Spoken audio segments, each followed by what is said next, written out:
Now, some people love their RAG status charts, red, amber and green. What they say is it summarises lots of information all in one table and I don't have to look at those charts to figure it out for myself. Well, there's a number of problems with this approach.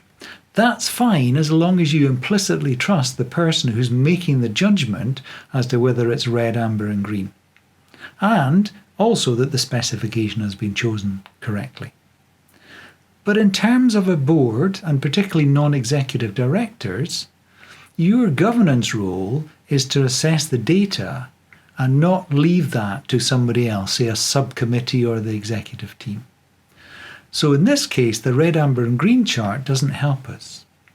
You need to look at the variation in the system before we consider what the process is doing, the performance against that particular target. Okay? And the problem with the red, amber and green charts is it only focuses on the assurance part. And somebody else, somewhere else in the organisation is thought to have looked at the variation, but whether they have done or not is not clear.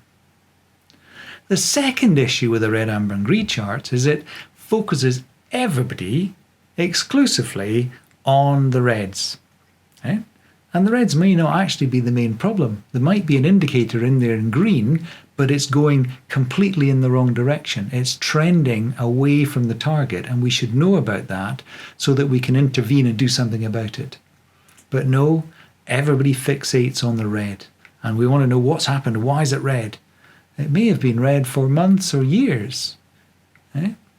So be careful with red, amber and green charts. Do they have their place? I'm not sure they have their place in board papers, because you need to fulfill your governance role by assessing the data completely in terms of variation and then assurance.